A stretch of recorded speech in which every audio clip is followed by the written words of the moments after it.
Miarabantsika rehetra amin'ny anaran'ny Tompo. Ny fonao nefa atao tsy tsapako hoe voavela ny eloko. Izay no lohatenin'ity video manaraka ity. Marobe tsika ravana no kristianina manana ny olana io ny amin'ilay fandraisana ny famelan-keloka izay omen'Andriamanitra. Ary amin'ny ankapobeny dia antony roa no tena mahatonga an'izay. Ny voalohany dia ny fiainon'ny olona ny feon'ny Satana izay miteny ao anatin'ny sainy ao. Satana dia mpiapanga ny rahalahy. Ary zay no asany. Ary miapanga antsika tsy eo anatrehan'Andriamanitra fotsiny izy fa miapanga antsika eo anatrehan'ny tenantsika mihitsy koa.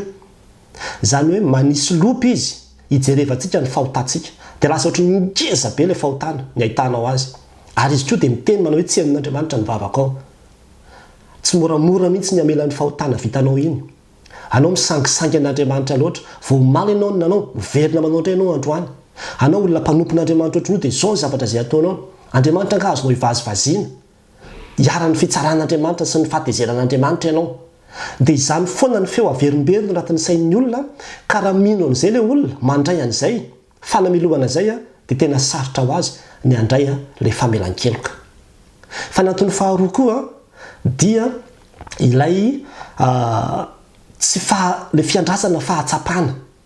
Izany hoe miandry sensation, miandry ohatran'ny fahatsapana. Misy ny olona rehefa mibebaka na mifona dia tena mitomany an-dranomaso mihitsy izy. Dia ohatry ny misy zavatra miakatra, misy hafanana miakatra, ohatry ny mahatsiaro soulagement, ohatry ny hoe misy zavatra tsapany izany amin'ny vatany.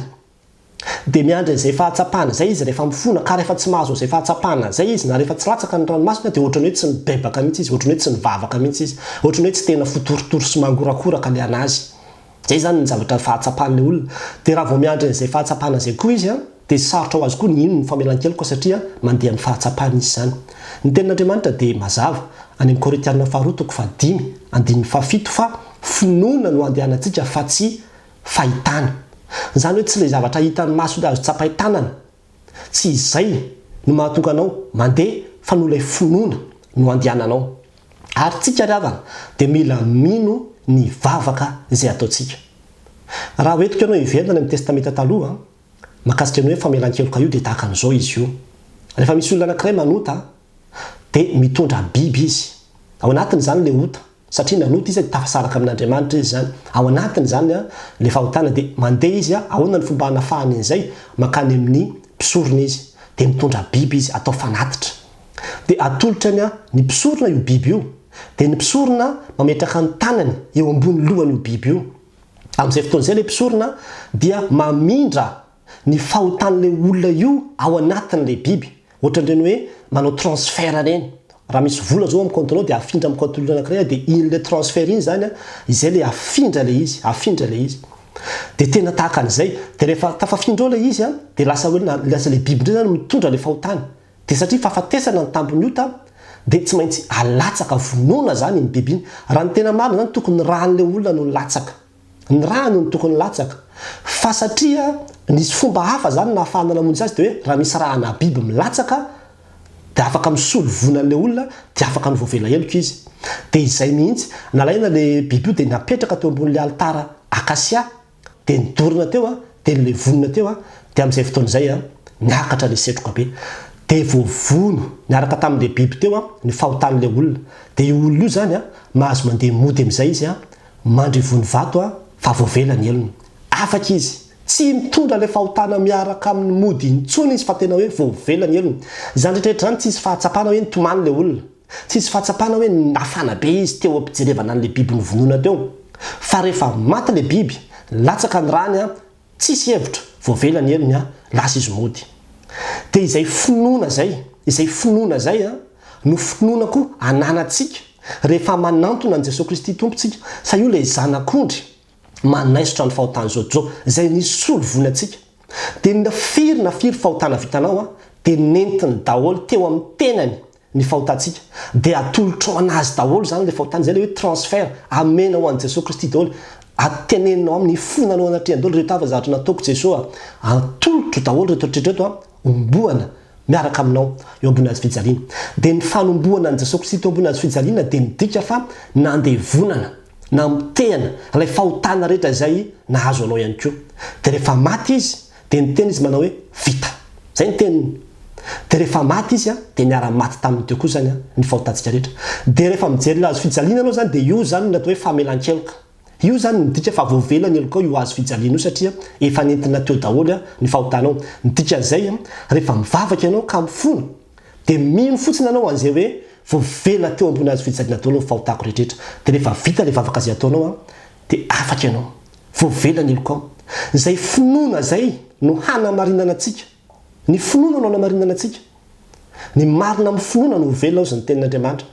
Ary zany mahatonga ny tenin'Andriamanitra any amin'ny Romanina 7 dia izao ny ambarany manao hoe ny fanamarinan'Andriamanitra maimaimpona ny mino ny Kristy. Maimaimpona io fanamarinan'Andriamanitra io ny mino. Fa ankehitriny izy dia efa naharihary ny fahamarinana avy amin'Andriamanitra. Ahoana ny fomba hanamarinan'Andriamanitra antsika amin'izao andro ankehitriny izao? Tsy amin'ny lalàna nefa hozy izy. Fa ambarany lalàna sy ny mpaminany dia ny fahamarinana avy amin'Andriamanitra amin'ny finoana. Amin'ny finoana.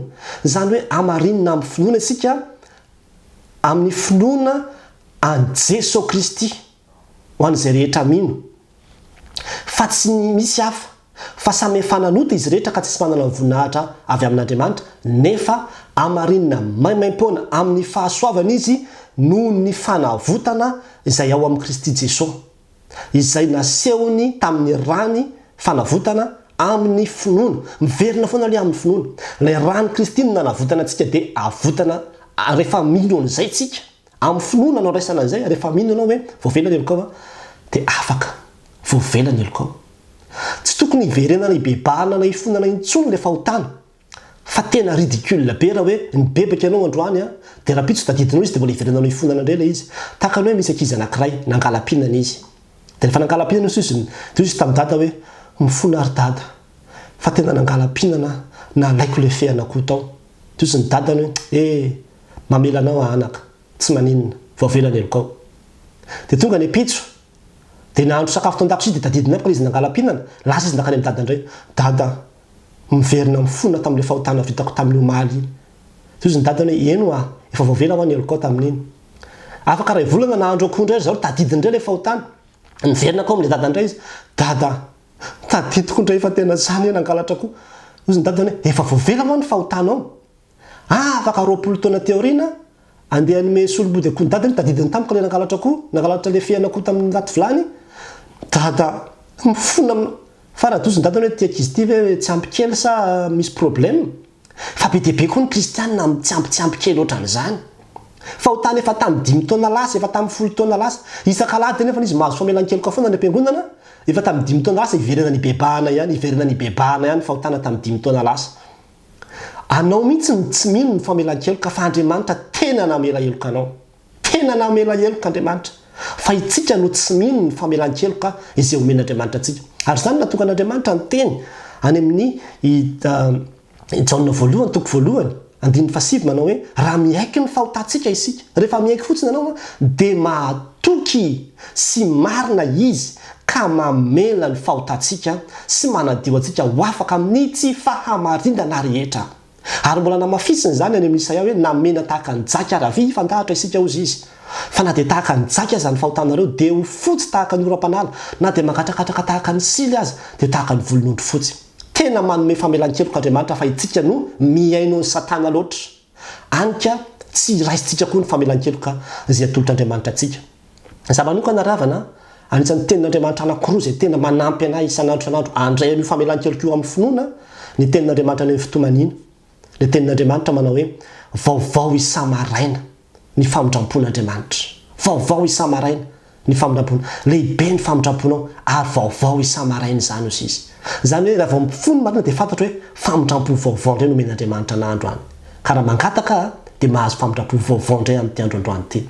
Ny faharoa dia ilay tenin'i Jesosy Kristy nonto manao hoe raha misy aminareo izy izy ka misy rahalahinareo manota impito amin'ny fitopolo, impito ao anatin'ny ray andro avelao foana ny elony. Raha fa nibebaka izy taminareo.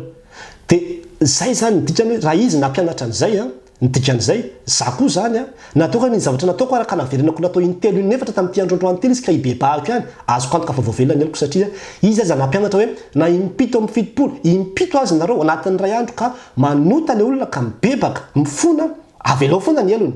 Dia izy fa dia tsy hamela antsika. Anka ianao fa nanota impito amin'ny fitopolo impito mihoatra an'izay zany fahotana vitanao dia hoe tsy azo famelan-keloko ianao. Tena mamela eloko antsika Andriamanitra. Tena mamela eloko antsika Andriamanitra fa itsika no tsy mino. Ary indray mandeha nisy olona nandefa message tato amin'ity Facebook teo hoe za ve pasteur hozy izy efa antitra vao ifona. Mbola mety azo famelan-keloka ihany ave.